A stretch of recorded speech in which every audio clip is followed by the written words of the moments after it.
7 सितंबर 2008 दोपहर का 1:20 आजमगढ़ जिले का कटिया गांव 40 गाड़ियों का एक विशाल काफिला तेज रफ्तार से आगे बढ़ रहा था। इस काफिले के बीचों बीच ठीक 7वें नंबर पर एक लाल रंग की SUV चल रही थी। ये लाल गाड़ी कोई आम गाड़ी नहीं थी और ना ही इसमें बैठा व्यक्ति कोई आम इंसान था। हिंदू युवा वाहिनी की लगभग 200 मोटरसाइकिलों ने इस पूरी लाइन को चारों तरफ से एक मजबूत किले की तरह घेरा हुआ था। अचानक एक बड़ा पत्थर सीधा उस लाल रंग की SUV से आकर टकराता है। अगले ही पल आसमान से पत्थरों और पेट्रोल बम की बरसात शुरू हो जाती है। चारों तरफ से तेज धार वाले हथियार लिए नकाबपोश लोगों की एक बहुत बड़ी भीड़ इस काफिले पर टूट पड़ती है। उनके हाथों में कुल्हाड़ी, तलवार और जलते हुए पेट्रोल बम थे। हमलावरों का मकसद बिल्कुल साफ था। वो केवल एक इंसान की तलाश में थे। वो नाम था उस लाल SUV में बैठने वाले भगवाधारी सन्यासी का। वो नाम था योगी आदित्यनाथ।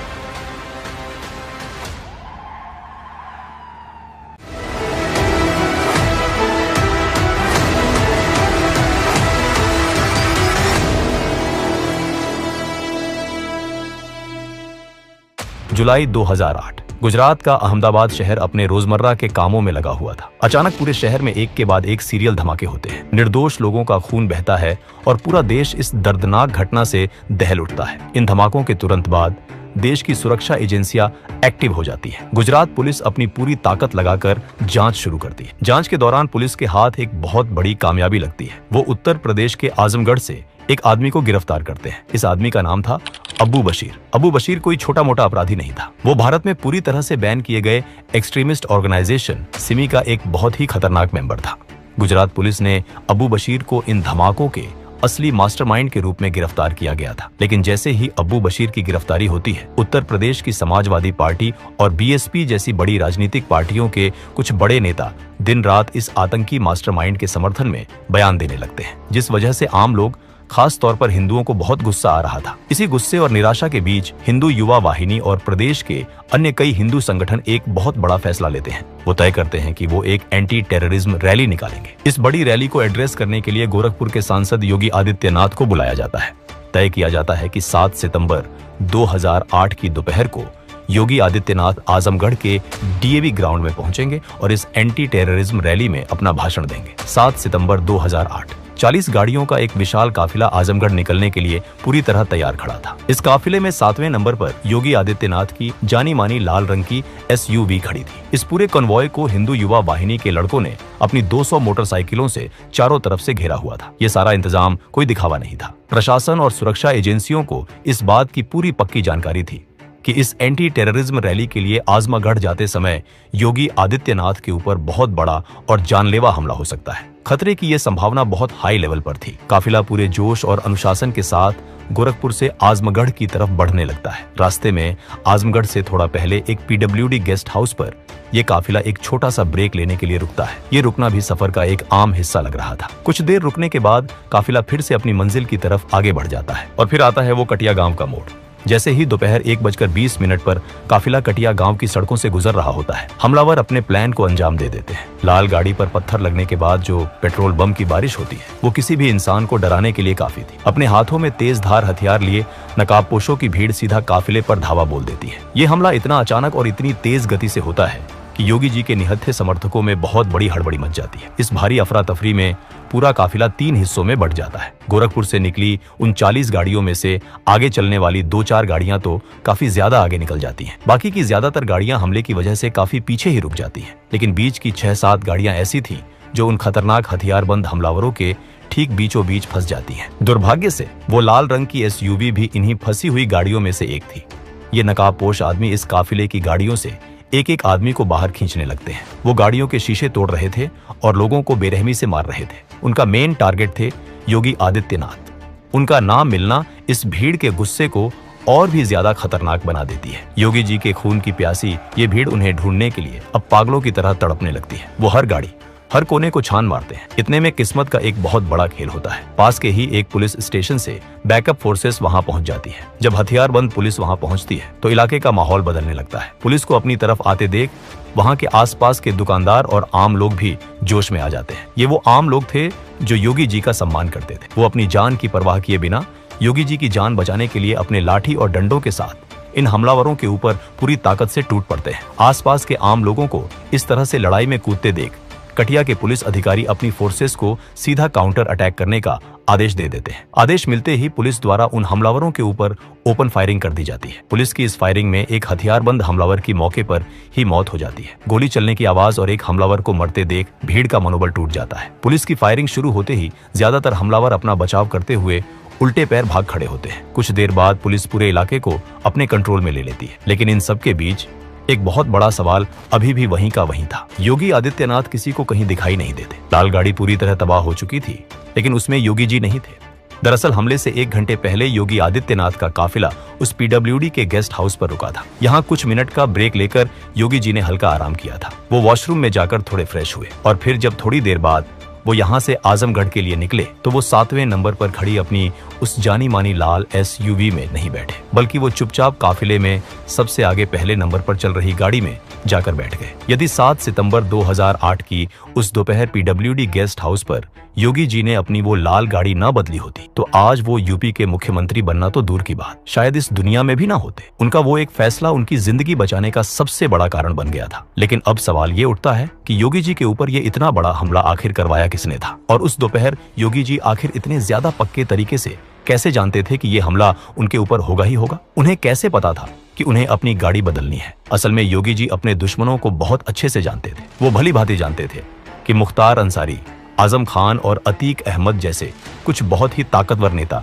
पिछले कई सालों से उन्हें रास्ते से हटाने का प्रयास कर रहे हैं। हिंदुओं के पक्ष में बेखौफ आवाज उठाने के लिए उनको हमेशा के लिए चुप कराने का पूरा प्लान बनाया जा रहा था, और उनकी ये सोच बिना किसी कारण के नहीं थी। आज से लगभग 1.5 साल पहले उनके साथ कुछ ऐसा घटा था जिसने उस समय की यूपी पुलिस और पूरे प्रशासन के ऊपर से उनका विश्वास पूरी तरह उठा दिया था। 26 जनवरी 2007 की रात गोरखपुर शहर में मुहर्रम का जुलूस निकाला जा रहा था। दिन छिपते छिपते ये भारी जुलूस बुक्सीपुर नाम के एक इलाके में पहुंच चुका था। बुक्सीपुर मूल रूप से एक हिंदू बहुल इलाका था। बुक्सीपुर की हिंदू लड़कियों को देख जुलूस में शामिल कुछ लड़के बहुत ज्यादा उत्साहित हो जाते हैं। वो अपनी सारी मर्यादा भूल जाते हैं। वो सड़क किनारे खड़ी एक 24 साल की हिंदू लड़की को जबरदस्ती गोद में उठा लेते हैं और उसके साथ सरेआम छेड़छाड़ करने लगते हैं। अपने ही इलाके में अपनी बहन बेटियों के साथ ऐसा होता देख वहां मौजूद कुछ हिंदू युवक उन्हें रोकने का प्रयास करते हैं। वो आगे बढ़ते हैं और उन लड़कों का विरोध करते हैं, लेकिन देखते ही देखते मुहर्रम की इस हथियारबंद भीड़ द्वारा उन स्थानीय हिंदुओं के ऊपर बहुत ही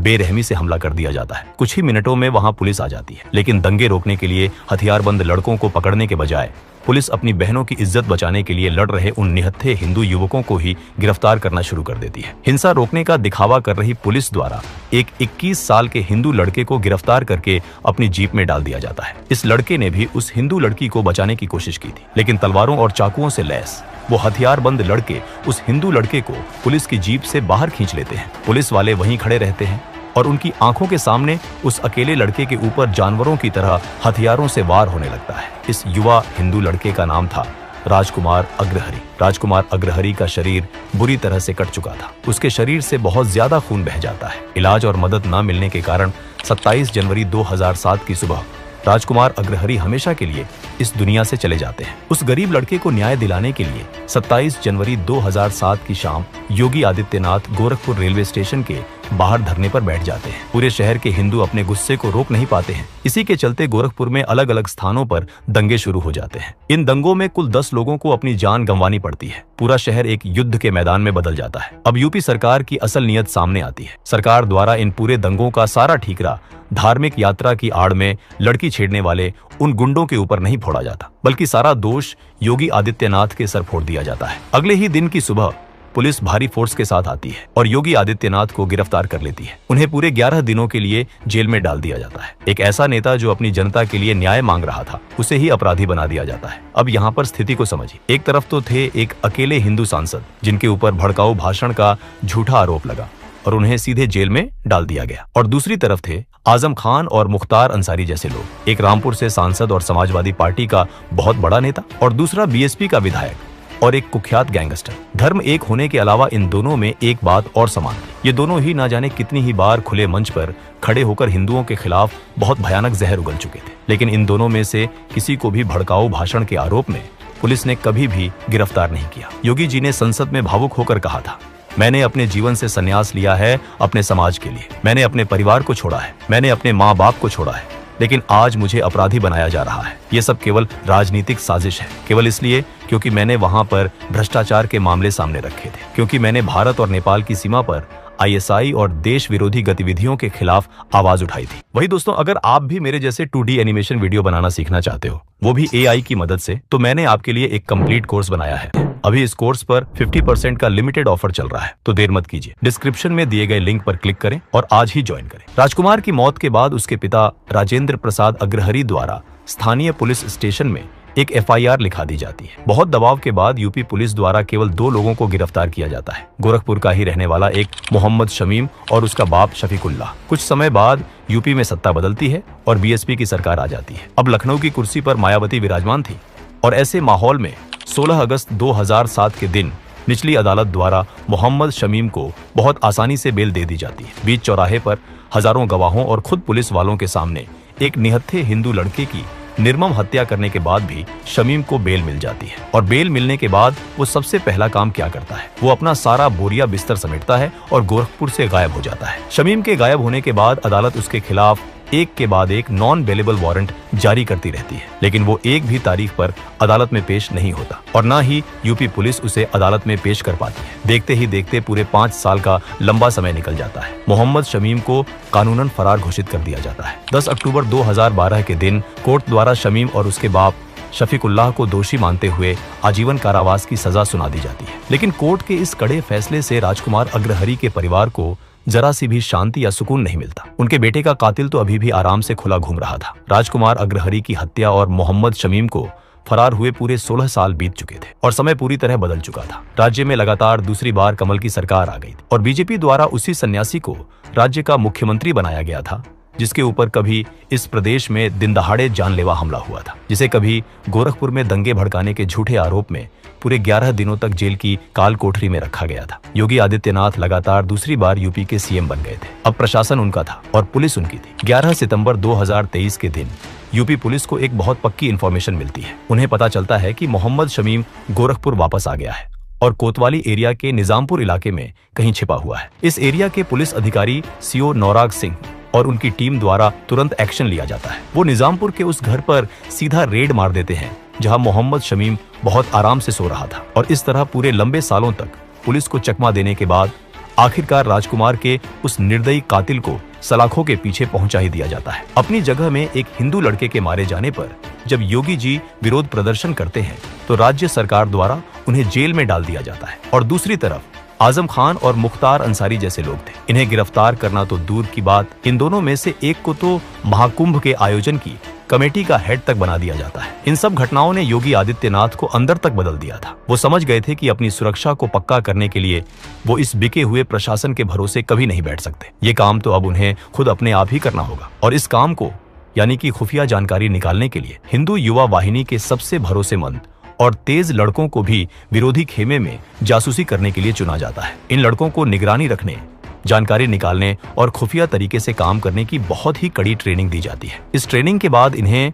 मुख्तार अंसारी, आजम खान और अतीक अहमद जैसे खतरनाक बाहुबली नेताओं के गैंग्स में बहुत ही सफाई के साथ प्लांट कर दिया जाता है। ये यूपी के कुछ ऐसे बाहुबली नेता थे जो मुलायम और मायावती के शासन में खुद को भगवान समझने लगे थे। उन्हें लगता था कि उनका किला कोई नहीं तोड़ सकता, लेकिन योगी आदित्यनाथ के ये खुफिया एजेंट्स अपनी जान बहुत बड़े खतरे में डालकर इनके मजबूत किले को अंदर से भेदना शुरू कर देते हैं। ये उसी हिंदू युवा वाहिनी के जाबाज खुफिया एजेंट थे जिन्होंने योगी आदित्यनाथ और उनकी टीम को उस पहले बड़े हमले की पूरी इंफॉर्मेशन समय रहते दे दी थी।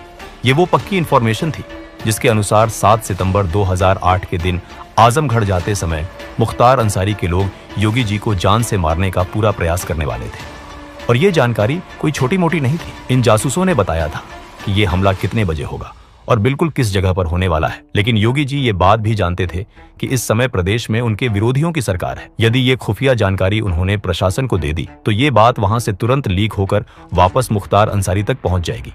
अगर ऐसा हुआ तो अंसारी अपना प्लान तो बदल ही देगा, लेकिन साथ ही योगी जी के वो जाबाज लड़के जो अपनी जान को बहुत बड़े खतरे में डालकर उसके गैंग में काम कर रहे हैं, उनकी जान भी बैठे बिठाए चली जाएगी। यही वो सबसे बड़ा कारण था कि 7 सितंबर 2008 की उस दोपहर जब Yogi Adityanath PWD guest house पर रुके तो उन्होंने बिना किसी को भी बताए अपनी वो लाल गाड़ी बदल ली। इसीलिए वो खतरनाक स्पॉट आने से ठीक 5 मिनट पहले योगी जी के इशारे पर उनका ड्राइवर गाड़ी को फुल स्पीड में दौड़ाने लगता है। सबसे आगे वाली गाड़ी को तेज होता देख उनके पीछे आ रही गाड़ियां भी अपनी स्पीड बहुत बढ़ा देती हैं। हमलावरों को जो पुरानी जानकारी मिली थी उसके अनुसार योगी जी 7वें नंबर पर चल रही लाल SUV में होने वाले थे। इसलिए उन हमलावरों का सारा ध्यान और उनका सारा गुस्सा सिर्फ उस लाल गाड़ी पर ही लगा हुआ था। और इस तरह योगी आदित्यनाथ को मारने के लिए रचा गया वो बहुत बड़ा प्लान, जिसके बनाने और लागू करने पर करोड़ों रुपए खर्च किए गए थे, उसे एक अकेले निहत्थे भगवाधारी सन्यासी द्वारा पूरी तरह से विफल बना दिया जाता है। अपनी जान पर आए इतने बड़े खतरे को पार करने के बाद भी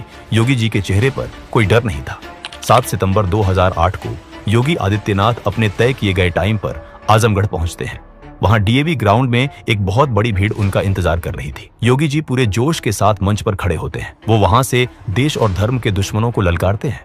वो सिमी जैसे आतंकियों का समर्थन करने वाले भ्रष्ट राजनेताओं की पूरी निडरता के साथ पोल खोलते हैं। दोस्तों, अगर वीडियो पसंद आया तो इसे एक लाइक जरूर करें, शेयर करें और चैनल को सब्सक्राइब करें ताकि हम ऐसी वीडियोस आप तक लाते रहें। तब तक के लिए जय हिंद, जय भारत।